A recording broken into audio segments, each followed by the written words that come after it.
Hi friends, welcome to my YouTube channel. ఈరోజు నేను చెప్పబోయేది ఏంటంటే కమల్ హాసన్ గారు నటించిన భారతీయుడు 2 సినిమా రివ్యూ గురించి.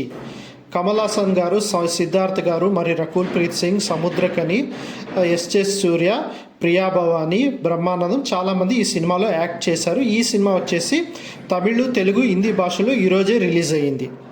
ఇంకా చిత్రంలోకి వెళ్ళేదైతే కథ సింపుల్. అరవింద్ అని ఒక పేరు ఉంటుంది సిద్ధార్థ గారు. ఆయన ఒక సోషల్ మీడియా వేదికగా అవినీతి అన్యాయాన్ని ప్రశ్నిస్తాడనమాట. బార్కింగ్ డాగ్స్ అనే యూట్యూబ్ ఛానల్ నడుపుతూ అందులో అవినీతి పరుల మీద ఫన్నీ సెటేరికల్ ఎపిసోడ్స్ నడిపిస్తుంటాడు.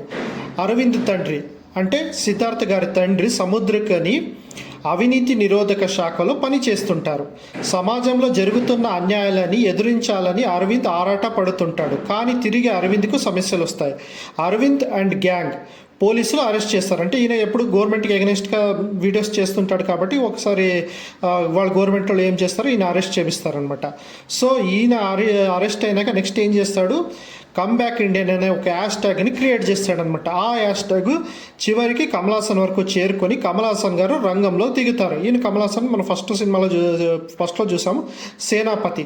సో సేనాపతి ఈ రంగంలో దిగి ఆ తర్వాత ఎలాగ కష్టాలు ఎదురుతాయి, ఈయన ఎలాగ ఎదుర్కొంటారు, మరి కమ్ బ్యాక్ ఇండియన్ నుంచి గో బ్యాక్ ఇండియన్ అనే హ్యాష్ ట్యాగ్ ఎందుకు వస్తుంది, దీంట్లో ఎస్జే సూర్య పాత్ర ఏంటి, మరి సిబిఐ ఆఫీసర్ ఎంక్వైరీ చేస్తాడు కదా సేనాపతిని పట్టుకునేందుకు, ఆయన ప్రమోద్ పాత్ర ఏంటి, ఇవన్నీ మీరు తెలుసుకోవాలనేది అయితే మూవీ చూడాల్సింది. మూవీలో అనిరుద్ధ్ గారి సాంగ్స్ అయితే చాలా సూపర్గా ఉన్నాయి.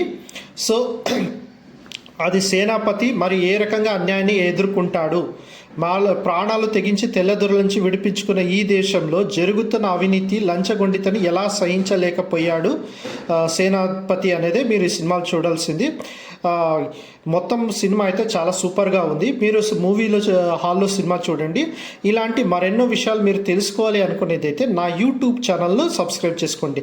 నా నెక్స్ట్ వీడియోలో మీకు నెక్స్ట్ ఇంకో సినిమాతో మీ ముందు ఉంటాను. ఇట్లు మీ హరీష్. Thank you.